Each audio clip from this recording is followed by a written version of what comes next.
그러면 지금 종사하시는 이 분야에서 사실 조선업도 그렇고 의료관광업도 그렇고 어떻게 보면 정말 전문 용어가 굉장히 필요한 분야인 것 같아요. 양쪽 다. 그러면은 만약에 내가 이 업종을 뛰어들어간다고 가정을 했을 때 방금 멘토님께서도 말씀하셨지만 그걸 알려주는 선배가 있으면 고맙겠지만 없을 가능성도 있다고 봐야 되잖아요. 그러면은 그런 경우에 동시통역을 공부를 해서 이 업종 이렇게 해서 하지 않다고 하더라도 일단 지원이 가능한지. 그리고 지원은 가능하죠.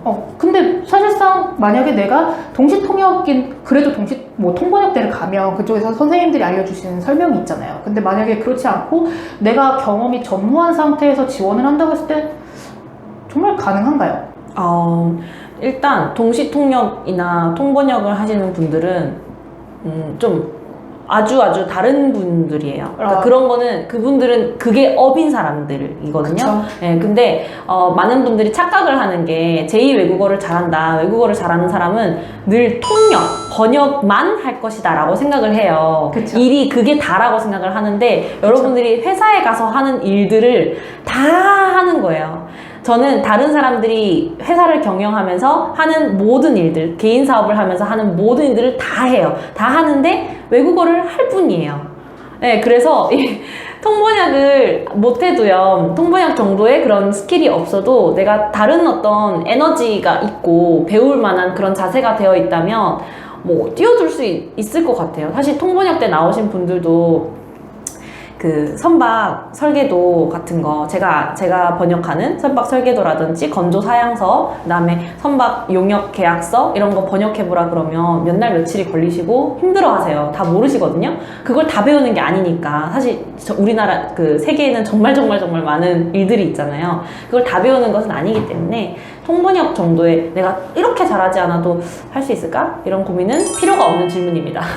그렇다면 지금 느꼈을 때 언어적 스킬을 그럼 본인의 자세 혹은 본인의 마인드를 통해서 충분히 습득을 할 수 있다면 그 외적인 거에 혹시 더 필요한 자질이 있을까요? 저는 제 후배들한테 늘 하는 말이 있어요. 외국어를 배우는 학생들은 자기가 꼭 이 외국어를 써먹어야겠다. 난 이 외국어만을 써먹어야겠다라고 자신을 오히려 가두는 경향이 있거든요.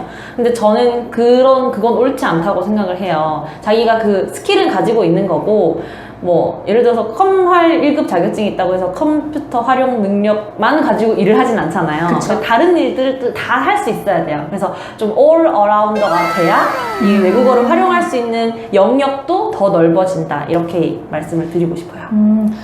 그러면 이제 지금 이 의료관광업으로 다시 얘기를 조금 돌리자면 국내에서 외국인 환자 유치 등록 기관이 서울이나 경기 쪽에 조금 포커스가 맞춰져 있어요. 그러면 이런 지역 쪽에 있는 외국인 유치 의료기관은 조금씩 줄어들고 있는데 이 부분에 대해서는 어떻게 생각하시나요? 줄어들고 있다기보다는 없어요. 거의 없고 거의 없는데 최근에는 그 의료관광 시장이 커지면서 조금씩 생겨나고 있는 추세이기도 하고요. 실제로 그 전국 6대 광역시에서는요, 시 자체에서 이 의료관광 유치 제도 같은 거를 만들어서 아주 좀 홍보나 마케팅을 활발하게 하고 있거든요. 근데 그것과 비교해서 아직은 그 지방에는 그런 인프라도 부족하고 업체도 많이 부족한 현실이죠. 그러면 일단은 저희가 생각을 했을 때 이 의료관광업이라고 하면 일단 가장 크게 이제 병원, 병원에 가서 치료받고 병원에 가서 성형하고 뭐 이런 것만 생각을 하면 사실상 어떻게 보면 이 에이전시라는 개념에 대해서 처음 들으시는 분들도 있을 거고 아니면 어떻게 보면 그 중국인들이 하는 거 아니야? 혹은 맞아요. 불법 브로커 아니야? 이런 식으로 생각하시는 분들도 있을 것 같아요. 이 에이전시가 그러면은 정확하게 하시는 일이 뭐라고 봐야 될까요? 환자가 이제 들어와서 병원에서 치료를 받는 그 과정에서 병원에서 치료만을 제외한 모든 것을 다 한다고 생각하면 됩니다. 그래서 처음부터 얘기를 하면 일단 환자가 먼저 병원을 어디를 갈지를 잘 모르잖아요. 그러면은 그 병원을 골라주는 거, 그다음에 고르고 나서 가격을 문의해주고 그 환자에 맞는 치료 방법과 과정과 그다음에 가격을 견적을 이제 내주는 거죠. 그리고 나서 만약에 환자가 의료 비자가 필요하다면 의료 비자를 이제 만들어주고 뭐 초대하고 공항에서 뭐 비행기표를 예매해주고 공항에 데려다가 숙소에 재우고 이런 모든 그런 살짝 매니지먼트 또는 한 오거나이징 고객의 그렇죠. 매니저가 되는 거네요. 매니저가 되는 거죠. 그러면 아까 말씀해 주셨듯이 그래요. 사실상 이제 저도 이렇게 이 인터뷰를 준비하면서 찾아봤지만 사실상 중국 관련된 이런 에이전시는 상당히 많더라고요. 맞아요. 굉장히 많고 뭐 좋은 에이전시도 있고 나쁜 에이전시도 있고 그 에이전시를 통해서 실패하셨던 분들도 많고 이래요. 근데 아까 말씀하셨던 것 중에 러시아 분들은 이 에이전시가 반드시 필요하다라고 말씀을 하셨어요. 그걸 러시아인들도 자각을 하고 있나요? 알고 있나요? 그 부분에 대해서? 네. 많이 찾으시고, 병원을 직접 컨택하는 거를 좀 두려워하세요. 왜냐면, 오히려 병원에 갔을 때, 외국인이고 잘 모르고 이러면, 병원의 입장에서만 얘기를 들을 수밖에 없잖아요. 근데 저희는, 에이전시 업체들은 환자의 입장에서 이야기를 들어줘요. 그래서 환자가 원하는 것이 무엇인지, 그래서 환자 입장에서 저희는 가격 흥정을 하기도 하고, 프로그램을 따로 짜주기도 하고, 환자에게 필요한 게 뭔지를 좀 대변해주는 역할이기 때문에 실제로 알고 계시죠. 에이전시를 끼고 하면 편하다라는 걸 알고 계시고, 예를 들어서 건강검진을 하고 싶은데 건강검진 하면 체크하는 리스트가 수백 가지가 되잖아요. 근데 그 수백 가지 중에 나에게 필요한 건 뭔지, 나에게 필요 없는 것은 무엇인지 모르시잖아요. 그쵸. 네, 근데 외국인인데 더 모를 거 아니에요. 그쵸. 네, 언어도 잘 안 통하고. 근데 그걸 하나하나 다 병원에 전화해서 물어보고 하는 것보다는 에이전시를 통해서 좀 하는 게 더 편하다라는 걸 알고 계시죠.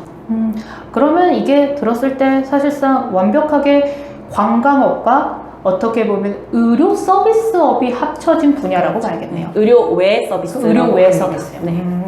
그러면 이제 아무래도 말씀을 들어보니 다양한 분야에서 다양하게 러시아 비즈니스를 하시면서 러시아 분들하고 이제 직접적으로 부딪히셨던 것 같은데, 이 러시아 시장을 개척을 한다든지 혹은 러시아 분들이 있는 업종에서 일을 한다든지 하는 분들이 좀 알아두면 좋을 만한 러시아 비즈니스 문화라든가 이런 게 있을까요?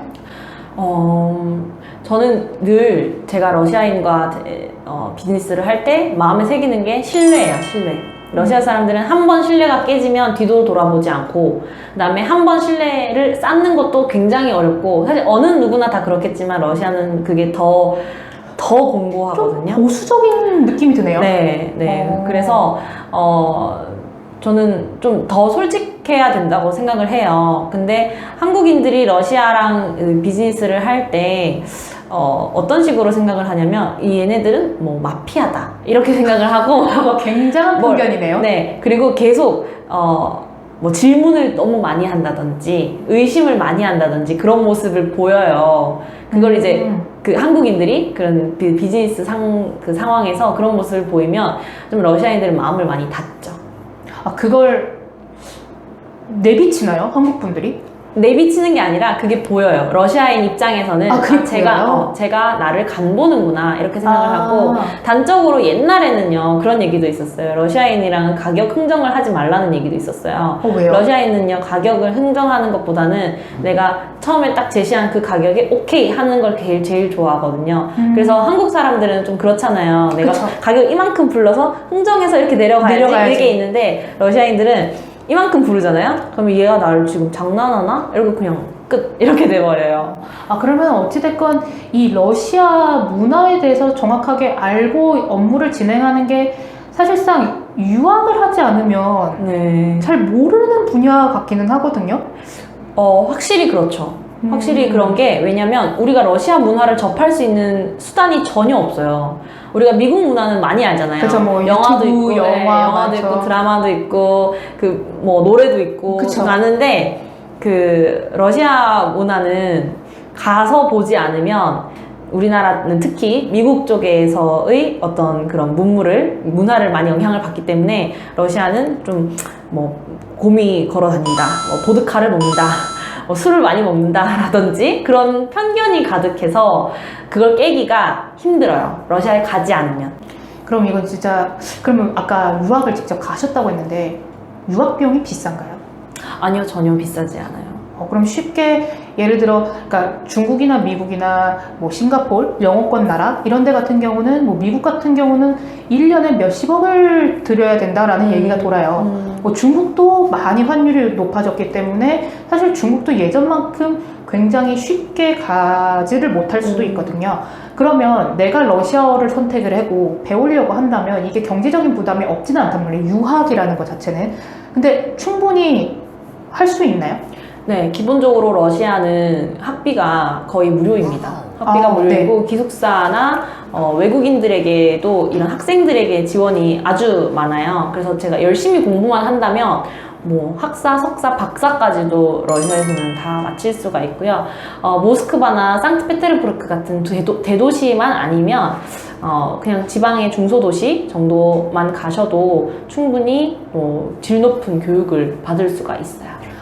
그러면 이제 러시아 같은 경우는 정말 내가 유학을 가고 싶지만 그럴 시간적 여유도 안 되고 뭐 금전적 여유도 안 되고 그런다고 했을 때 그 문화나 혹은 아직 국내에는 그렇게 러시아어가 아직까지는 막 정말 유행을 하는 건 아니라서 러시아어를 배울 수 있는 이 기회가 다른 언어에 비해서는 조금 줄어들어 있다고 생각을 해요. 그러면 혼자서 독학을 한다고 하거나 혹은 혼자서 국내에서라도 어떻게든 공부를 한다고 했을 때 혹시 해주실 수 있는 팁이 있을까요? 독학이요? 어려운 언어가요? 독학으로는? 독학은 어렵죠. 독학은 어려운데 러시아인이 생각보다 많이 살아요. 국내에요? 네, 국내에 러시아인 플러스 러시아어를 구사하는 구소련 국가들까지 합하면 20만 명 넘게 살고 있다고 해요. 그래서 그런 친구들을 많이 사귀는 것도 좋은 것 같고요. 그 친구들도 지금 한국인 친구를 많이 찾고 있어요. 한국어를 연습하고 싶어 하고 그런 식으로 언어 교환 프로그램을 만든다든지 그런 짝을 찾는 것이 아주 좋은 방법일 것 같습니다. 네.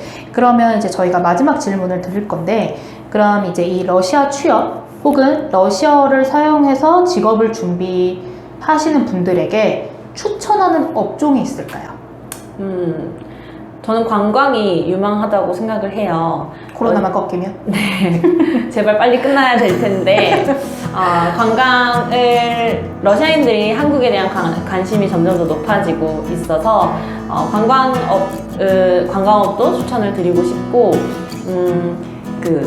워낙 케이팝, 그런 케이푸드 이런 문화가 러시아에 많이 퍼지고 있어서 케이팝 관련된 그런 일들, 그리고 뭐, 의류라든지 화장품이라든지 그런 쪽으로도 진출을 많이 하고 있으니까 아직까지는 많이 유망해요. 아직까지는 수요에 비해서 공급이 따라오지 못하는 실정이어서 꼭 빨리 진출하셨으면 좋겠어요.